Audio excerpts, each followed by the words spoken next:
Good evening, I'm Anna Jabłońska. Welcome to Poland Daily. The European Commission will not withdraw its complaint against Poland at the Court of Justice of the European Union, despite the Polish Sejm adopting an amendment to the Supreme Court bill. Members of the Polish Parliament have reacted to the news. I and many other people did not expect the outcome would be different. The lawyers know what is going on. The extent of the damage done to the judiciary system in Poland is quite big, and the only change made was the age at which judges go into retirement, at 65.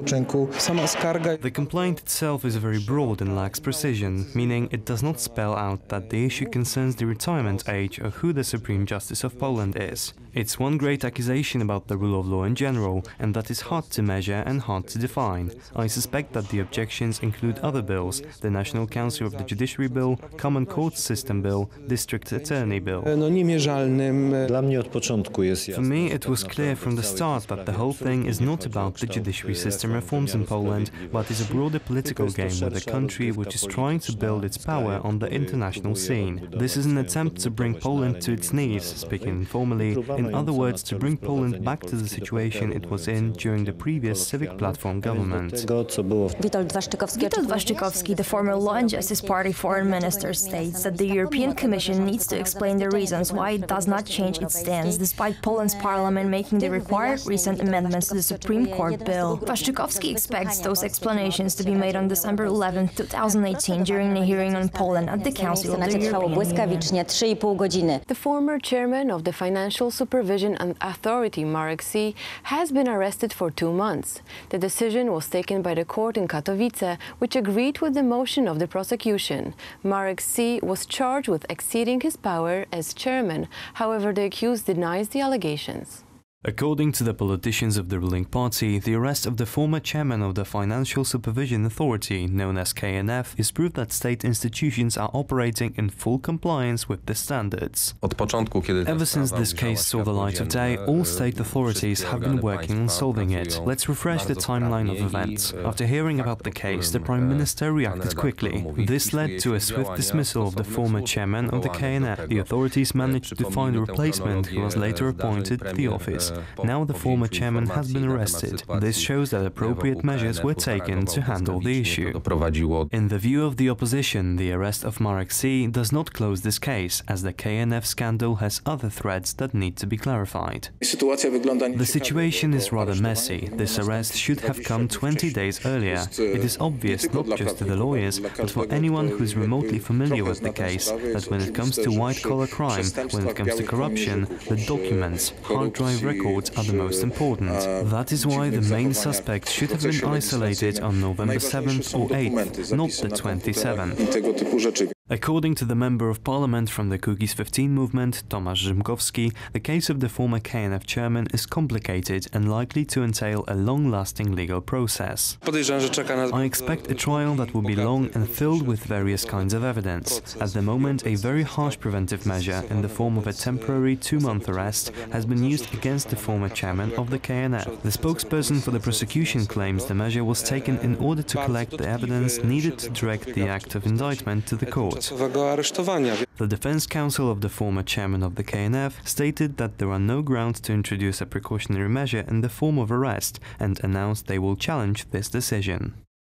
Voting in the European Parliament is often abused, which may lead to distortions in the legislative process. This is the conclusion from the report of the Ordo Iuris Institute, prepared at the request of European MP Dobromir Sośnierz. As the report's authors claim, over 40% of cases reported to the Court of Justice of the European Union were overruled. The authors also point to a very fast pace of work, sometimes with only one round of voting, but also on difficulties for translators caused by the earlier mentioned problem.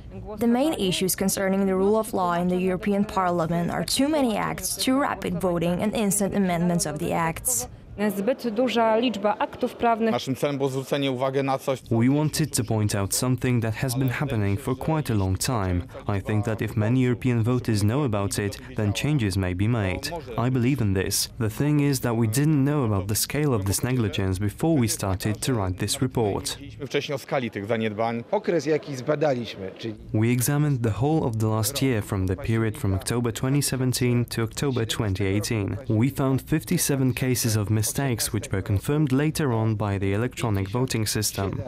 Przypadków takich pomyłek. Jestem przekonany, że I am convinced that part of the European Parliament is here by mistake. If we checked the voting, it would give the reverse result.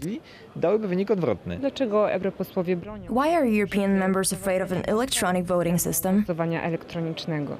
No myślę, że powód jest jeden, żeby było szybciej. There is one reason. They want the system of voting to be faster and they are being paid by the hour. This is an example of hypocrisy. Jeśli wygłosują połowę. Autorzy raportu wskazują, że The report's authors indicate that the only way to get European members' attention is by introducing the electronic voting system, and that it is inconceivable that in the 21st century the European Parliament is more likely to choose to vote by show of hands than electronic voting. elektronicznego głosowania. The President of the United States, Donald Trump, has cancelled the meeting with Russian President Vladimir Putin, scheduled for the Buenos Aires G20 summit. This is in reaction to Russia's aggressive actions on the Sea of Azov. Meanwhile, Ukraine is accusing Moscow of trying to seize control over the area. The president of Ukraine, Petro Poroshenko, is calling for the NATO member states to allocate their battleships to the Sea of Azov and support Ukraine in the conflict with Russia. In an interview with the German daily newspaper Bild Zeitung, Poroshenko stated that Russia wants to occupy his country. The country's armed forces were mobilized in the face of the possible Russian aggression. We must provide adequate training to our soldiers so that they could, if necessary, defeat the enemy, who must be aware of the high price it would have to pay if an invasion of Ukraine were to take place. The situation is far from stable. This morning, the Ukrainian Minister of Infrastructure, Volodymyr Omelan, informed that Russia set up a blockade of Ukrainian ports situated at the Sea of Azov. Moscow denies these claims and ensures that no Ukrainian ship passing through that area would be blocked. The recent Russian aggression on the Sea of Azov could happen anywhere in the world. The world needs to realize that. This issue needs to be handled as it has an effect on Europe. A meeting between Donald Trump and Vladimir Putin, previously scheduled for the G20 summit in Buenos Aires this weekend, will not take place. The President of the United States called off the session as a result of the ongoing conflict. Russia's aggressive actions on the Sea of Azov were strongly criticized by the American Secretary of Defense, James Mattis. It was obviously a flagrant violation of international law. It was, I think, a cavalier use of force that injured Ukrainian sailors. It was contempt, really, for the traditional ways of settling these kinds of concerns, if they had any. And when you think that there is a treaty between the two countries that permits exactly what happened, it just shows that Russia cannot be counted on right now to keep its word.